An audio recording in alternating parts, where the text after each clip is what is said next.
Assalamualaikum warahmatullahi wabarakatuh.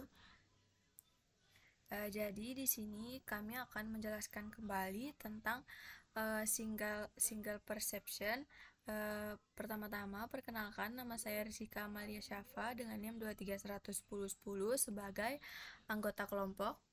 Dan perkenalkan, nama saya Ridin Yuliati dengan NIM 231001004 sebagai ketua kelompok.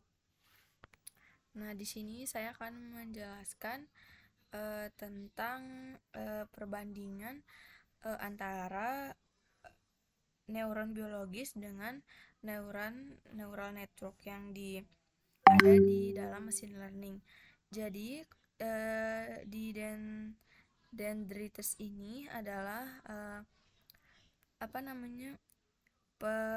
perandaian sebagai inputan di dalam neural network.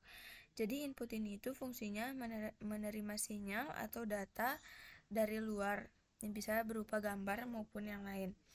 Selanjutnya ada cell body ini, dan nukleus ini adalah sebagai node atau neuron yang memproses semua sinyal yang masuk. Nah, selanjutnya di sini ada akson. Jadi akson ini berupa bobot atau wake yang berfungsi untuk meneruskan sinyal ke neuron berikutnya. Selanjutnya ada akson terminal ini sebagai nilai outputan dan mengirim hasil ke neuron lain untuk sebagai jawaban akhirnya. Jadi cara kerjanya itu dendrites ini menerima banyak sinyal yang masuk seperti inputan data XS pada kode yang kita sebelumnya, dan cell body ini mengelola semua sinyal tersebut seperti perhitungan di dalam neuron, dan jika ada hasil yang cukup kuat, akson akan meneruskannya. Jadi ini tuh mirip dengan fungsi aktivasi dalam neural network.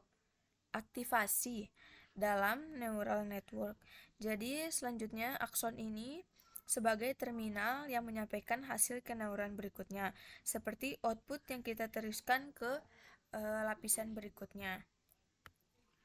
Nah, di sini itu ada, sebenarnya ini sama aja, cuma ini bentuk sederhananya dari ini karena di sini tidak menampilkan misalnya X itu adalah inputan, B itu adalah bias, dan W itu bobot yang ditanggung, dan Y itu adalah hasil outputannya. Maka di sini akan mengeluarkan rumus Y sama dengan X kali W plus B.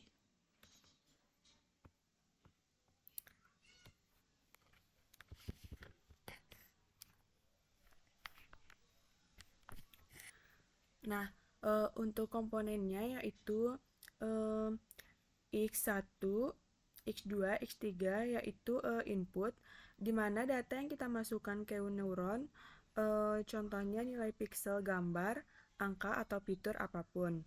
Nah, yang selanjutnya ada W1,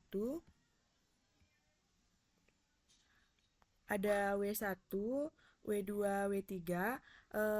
Ini adalah weight atau bobot, yaitu berupa penting setiap input. Semakin besar bobotnya, semakin besar pengaruhnya terhadap hasil.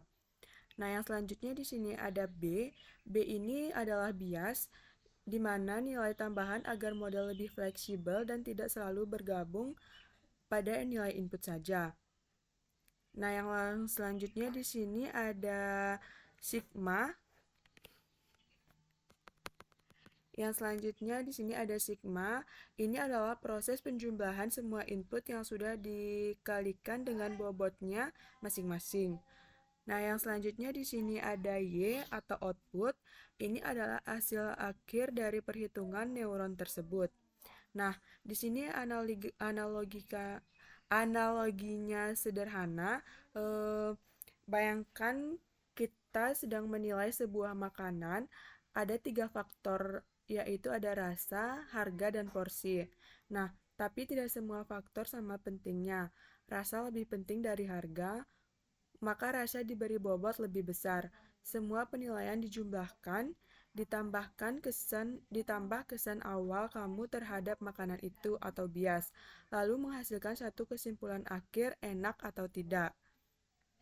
Nah, kesimpulannya yaitu single perceptron adalah unit paling dasar dalam neural network yang terinspirasi dari cara kerja satu sel saraf manusia. Cara kerjanya sangat sederhana, ia menerima input, lalu mengalihkan setiap input dengan bobot yang mencerminkan tingkat kepentingannya, menjumlahkan semuanya, lalu menambahkan bias, dan menghasilkan satu output. 3 poin utama yang perlu diingat yaitu satu weight, di mana ini menentukan kepentingan semakin besar bobot satu input, semakin besar pengaruhnya terhadap hasil akhir. Weight inilah yang dipelajari dan disesuaikan selama proses training. Nah, yang kedua yaitu bias, di mana ini memberi fleksibel. Bias memastikan model tidak kaku. Batas bias modelnya hanya bisa belajar pola yang melewati titik nol, sehingga kemampuannya sangat terbatas. Nah, yang ketiga yaitu training. Training ini adalah proses mencari W dan B yang tepat saat kita melatih model dengan 500 epoch seperti pada kode keras tadi. Sebenarnya model sedang mencoba-coba dan memperbaiki nilai weight dan bias terus-menerus hingga outputnya mendekati jawaban yang benar. Nah, mungkin sekian penjelasan dari kami. Kurang lebihnya kami mohon maaf. Wassalamualaikum warahmatullahi wabarakatuh.